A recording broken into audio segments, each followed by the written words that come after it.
Hi, Principles Leadership 1. This is week 18.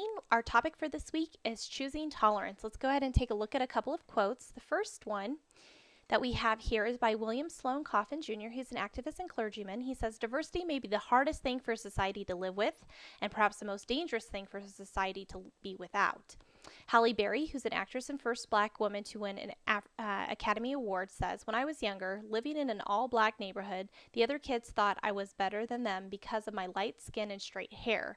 Then we moved to an all-white neighborhood, and that was a culture shock. Let's go ahead and take a look at this topic for this week.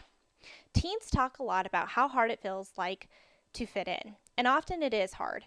People frequently have trouble admitting their own prejudices and acknowledging when their behavior may be less than tolerant. Because a leader needs to relate to all types of people, a willingness to look inside yourself is the first step to respecting and valuing others' differences when you are leading.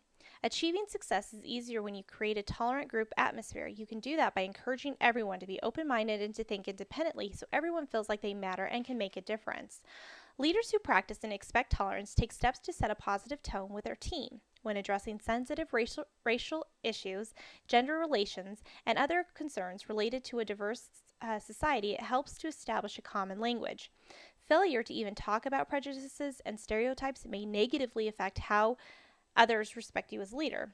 Following are some terms and examples to keep in mind as we talk about and confront difficult tolerance issues. The first one is diversity. So let's go ahead and take a look at that. Diversity refers to including or recognizing people of different races, cultures, and backgrounds in a group or in an organization. An example of this is a leader who supports diversity purposely selects people different from himself or herself and one another to create a team with broad perspectives. Prejudice is the next term. A prejudice is an opinion a person holds despite facts that they indicate otherwise. A prejudice may also be a preconceived idea, usually unfavorable, that a person uses to make decisions or choices. For example, a leader who demonstrates a prejudice refuses to pick a man for her team because she believes men aren't as qualified as women. A bias is a preference for one thing over another. A bias isn't necessarily a negative factor in a decision except when it works against one group over another. For example, a leader who shows a bias assigns more challenging responsibilities to older team members because he prefers using their greater experience. Stereotype. A stereotype is an assumption, exaggerated belief, or distorted truth that all individuals who have certain characteristics or from certain backgrounds are the same. Stereotypes represent an oversimplified description of something or someone. For example, a manager promotes a stereotype by claiming teens are lazy and late to work and limits a high school student's hours before seeing what she or he does.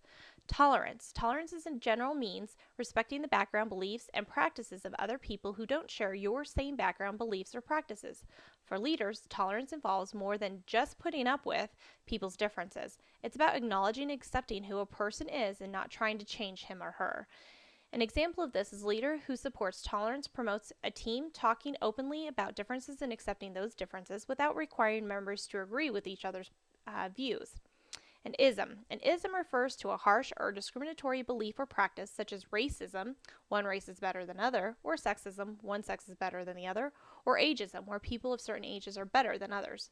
By practicing an ism, a person favors one characteristic, usually her or his own, over another. For example, a leader who shows racism prevents people of a different race from being on the team based on their race rather than on beliefs. Let's go ahead and go to the next one. Important principles that you should keep in mind. The degree to which you show tolerance of other people every day is a choice. It's your choice.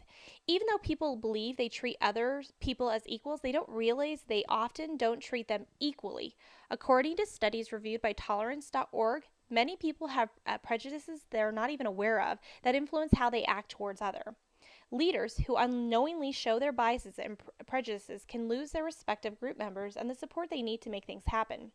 People look to leaders to do the right thing, whatever the issue may be. If leaders are unaware of their biases and prejudices, they can create an environment of distrust, blame, and negativity within their team. Many people think of biases and prejudices in terms of race, culture, religion, economic class, age, and gender. But people show bias and prejudice in other ways, often towards those who are overweight, extremely shy, homeless, have a physical disability, a learning disability, or come from a home that's different from theirs. Broadening your horizons as a leader requires recognizing and admitting any personal prejudices and stereotypes. It can be hard to step out of your comfort zone, but the more you do it, the easier it gets. Practice and promote the following principles to strengthen your tolerance skills. Tolerant leaders realize not everyone embraces diversity, but with patience and commitment, you can create an atmosphere that values the differences everyone brings to your team. Here are the important principles. Number 1, admit not knowing. Be willing to learn and understand people's differences by admitting when you don't know how much about their culture. Background. Inviting team members to teach you shows your respect for them and increases their respect for you. Increase awareness. If you don't know about someone's culture or beliefs, find out more by asking questions instead of making decisions based on stereotypes or assumptions. Encourage conversations and create opportunities in which everyone can comfortably learn more about each other. Acknowledge and promote diversity. Recognize that the world is increasingly diverse. Support the idea that diversity is what can make groups stronger instead of pulling people apart. Regularly telling group members this is your outlook. Immerse and appreciate. Find opportunities to learn about other cultures. Enjoy what differences and what's very similar. Seek out new friendships, visit new places, attend cultural events and festivals, or learn a new language. When you're comfortable around people who are different from you, it will show. Model tolerance. Speak up when you hear slurs, insults, and let people know that saying those things is unacceptable. Makes positive statements, about others. Here is your assignment for this week. You're going to create a Voki to answer these questions. You are going to visit this website, www.voki.com, VOKI.com. It's completely free and perfectly safe for your computer. You might need to create more than one recording to get all of your responses in, but here are the questions that I would like you to answer. Number 1, how might showing intolerance towards others impact those looking to you for leadership? Number 2, have you ever acted intolerant as a leader? How did people react? Is this behavior something you want to change? Why or why not? Number 3, think of any times when leaders have been or are intolerant and what they have done or do to justify their attitude or actions. Describe your reactions to their attitudes and actions. Why do you think people sometimes accept and in some cases support the intolerance? Keep in mind historical leaders, good and bad. Next, another Voki, if you need to, answer these questions. Number 1, if people of different backgrounds are in your group, what must you personally do to be an effective leader? Number 2, identify a bias or prejudice you may have toward an individual or group of people that is interfering with your ability to be an effective leader. Explain how you came to have the bias and prejudice and how it affects your leadership behavior.